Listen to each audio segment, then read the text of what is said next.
그러면 우리가 육신에 따라 우리의 조상이 된 아브라함이 무엇을 얻었다고 말할 수 있겠습니까? 만일 아브라함이 행위로 이롭다는 인정을 받았다면 자랑할 것이 있겠지만 하나님 앞에서는 없습니다. 성경은 무엇이라고 말합니까? 아브라함이 하나님을 믿으니 이것이 그에게 의로 여겨졌다라고 합니다. 일하는 자에게는 품삯이 은혜로 여겨지지 않고 정당한 대가로 여겨지나 일하지 않고도 경건치 않은 사람을 의롭다고 인정하시는 분을 믿는 사람에게는 그의 믿음이 의로 여겨집니다. 행위와 상관없이 하나님께 의롭다고 인정받는 사람의 복에 대해 다윗도 이렇게 말합니다. 주께서 불법을 용서하시고 죄를 덮어주시는 사람은 복이 있고 주께서 그 죄를 인정치 않으실 사람은 복이 있다. 그러면 이 복은 할례 받은 사람에게만 내리는 것입니까? 아니면 할례 받지 않은 사람에게도 내리는 것입니까?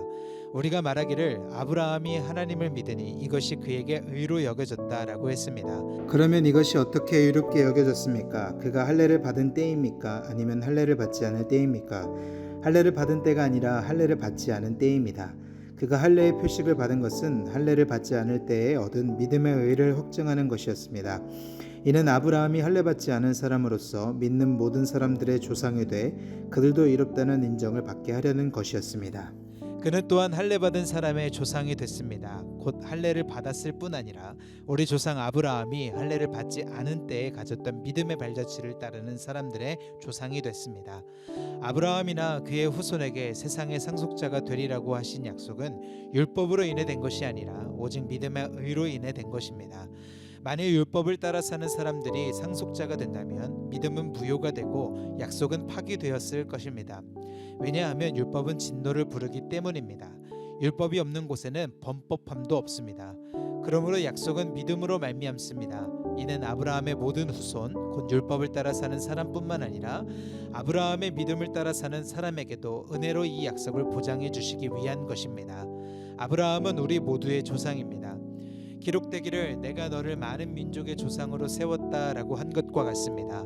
아브라함은 그가 믿은 하나님 곧 죽은 사람을 살리시며 없는 것을 있는 것 같이 부르시는 하나님 앞에서 우리의 조상이 됐습니다. 아브라함은 소망이 없는 가운데에서도 소망을 갖고 믿었습니다. 이는 내 후손이 이와 같을 것이다 라고 하신 말씀대로 많은 민족의 조상이 되게 하기 위한 것이었습니다. 아브라함은 100세나 돼 이미 자기 몸이 죽은 것 같고 사라의 태가 죽은 것 같음을 알고도 믿음이 약해지지 않았습니다. 그는 하나님의 약속을 믿고 의심하지 않았고 도리어 믿음이 굳건해져서 하나님께 영광을 돌리고 약속하신 그것을 또한 능히 이루실 것을 확신했습니다. 그러므로 이것이 그에게 의로 여겨졌습니다.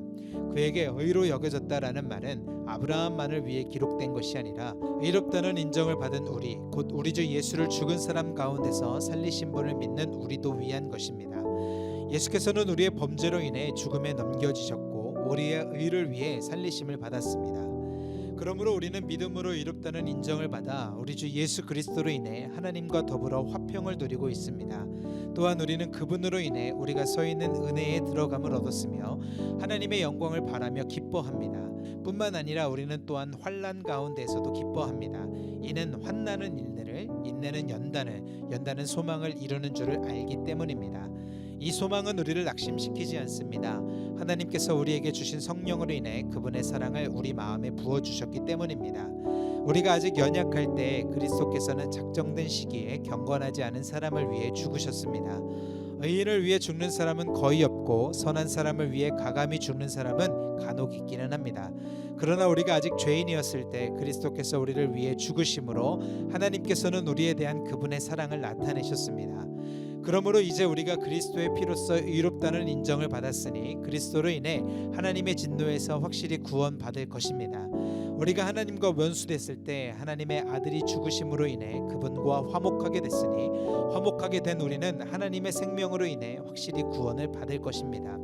그뿐 아니라 이제 우리는 우리를 하나님과 화목하게 하신 우리 주 예수 그리스도로 인해 하나님 안에서 기뻐합니다. 그러므로 한 사람으로 인해 죄가 세상에 들어오고 또 죄로 인해 죽음이 들어온 것 같이 모든 사람이 죄를 지었으므로 죽음이 모든 사람에게 이르렀습니다. 율법이 있기 전에도 죄가 세상에 있었으나 율법이 없을 때는 죄가 죄로 여겨지지 않았습니다. 그러나 아담 시대부터 모세 시대에 이르기까지 아담의 범죄와 같은 죄를 짓지 않은 사람들에게까지 죽음이 왕노릇했습니다. 아담은 오실 분의 모형입니다. 그러나 하나님이 그리스도를 통해 주시는 은사는 아담의 범죄와 같지 않습니다. 한 사람의 범죄로 인해 많은 사람이 죽었으나 하나님과 한 사람 예수 그리스도의 은혜로 인해 주어지는 선물은 더욱 많은 사람에게 넘쳤습니다. 또한 이 선물은 범죄한 한 사람으로 인해 생긴 결과와 같지 않습니다. 심판은 한 사람으로 인해 정죄에 이르렀으나 하나님이 그리스도를 통해 주시는 은사는 많은 범죄로 인해 의롭다 하심에 이르게 됩니다. 아담 한 사람의 범죄로 인해 죽음이 바로 그 한 사람을 통해서 왕노릇했다면 은혜와 의의 선물을 넘치도록 받는 사람들은 한 분 예수 그리스도로 인해 생명 안에서 왕노릇할 것입니다. 그러므로 한 사람의 범죄로 인해 모든 사람이 정죄에 이른 것처럼 한 분의 의로운 행동으로 인해 모든 사람이 의롭다는 인정을 받아 생명에 이르렀습니다. 한 사람의 불순종으로 인해 많은 사람이 죄인이 된 것처럼 한 분의 순종으로 인해 많은 사람의 의인이 될 것입니다. 율법은 범죄를 더하게 하려고 들어왔습니다. 그러나 죄가 더한 곳에 은혜가 더욱 넘쳤습니다. 이것은 죄가 죽음 안에서 왕노릇한 것처럼 은혜도 의로 인해 왕노릇해 예수 그리스도 우리 주로 인해 영생에 이르게 하려는 것입니다. 그러면 우리가 무슨 말을 해야 하겠습니까? 은혜를 더하게 하려고 죄 가운데 머물러 있어야 하겠습니까? 결코 그럴 수 없습니다. 죄에 대해 죽은 우리가 어떻게 죄 가운데 그대로 살겠습니까? 그리스도와 연합해 침례를 받은 우리는 모두 그리스도의 죽으심과 연합해 침례를 받은 줄을 알지 못합니까? 그러므로 우리는 그리스도의 죽으심과 연합해 침례를 받음으로써 그분과 함께 묻혔습니다. 이는 그리스도께서 아버지의 영광으로 인해 죽은 자들 가운데서 살리심을 받은 것처럼 우리도 또한 새 생명 가운데서 살게 하려는 것입니다. 우리가 그리스도의 죽으심과 같은 죽음으로 그분과 연합한 사람이 됐다면 분명히 우리는 그리스도의 부활하심과 같은 부활로도 그분과 연합한 사람이 될 것입니다. 우리의 옛사람이 십자가에 못 박힌 것은 죄의 몸이 멸해져 우리가 더 이상 죄의 종이 되지 않게 하려는 것임을 압니다. 이는 죽은 사람을 이미 죄에서 벗어났기 때문입니다. 우리가 그리스도와 함께 죽었다면 또한 그분과 함께 살 것을 믿습니다. 우리가 알기로 죽은 사람 가운데서 살리심을 받은 그리스도께서는 다시 죽지 않으시고 죽음이 더 이상 그분을 지배하지 못합니다. 그리스도께서 죽으신 것은 죄에 대해 단번에 죽으신 것이요 그분이 사시는 것은 하나님께 대해 사시는 것입니다. 이와 같이 여러분도 자신을 죄에 대해서는 죽은 자요 하나님께 대해서는 그리스도 예수 안에서 산 자로 여기십시오. 그러므로 여러분의 죽을 몸에서 죄가 왕노릇하지 못하게 해 몸의 정욕에 순종하지 말고 또한 여러분의 지체를 불의의 무기로 죄에게 내주지 말고 오직 죽은 자 가운데서 다시 사신 자처럼 여러분 자신을 하나님께 드리며 여러분의 지체를 의의 무기로 하나님께 드리십시오. 죄가 여러분을 지배하지 못할 것인데 여러분이 율법 아래 있지 않고 은혜 아래 있기 때문입니다. 그러면 어떻게 해야겠습니까? 우리가 율법 아래 있지 않고 은혜 아래 있다고 해서 죄를 짓겠습니까? 결코 그럴 수 없습니다. 여러분이 자신을 종으로 들여 누구에게든지 순종하면 여러분은 여러분이 순종하는 그 사람의 종이 되는 줄을 알지 못합니까? 여러분은 죄의 종이 돼 죽음에 이르거나 아니면 순종의 종이 돼 의에 이릅니다.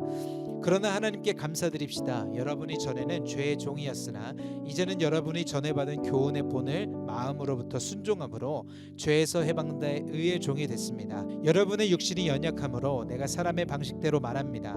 여러분이 전에는 자기의 지체를 부정과 불법의 종으로 내주어 불법에 이른 것처럼 이제는 여러분의 지체를 의의 종으로 들여 거룩함에 이르십시오. 여러분이 죄의 종이었을 때에는 의에 대해 자유로웠습니다. 그러나 여러분은 그때 무슨 열매를 거두었습니까? 이제 여러분은 그런 일들을 부끄러워합니다. 이는 그것들의 마지막이 죽음이기 때문입니다. 그러나 이제 여러분은 죄에서 해방되고 하나님의 종이 돼 거룩함에 이르는 열매를 맺고 있습니다. 그 마지막은 영생입니다. 죄의 대가는 죽음이요 하나님의 은사는 그리스도 예수 우리 주 안에 있는 영생입니다. 아멘.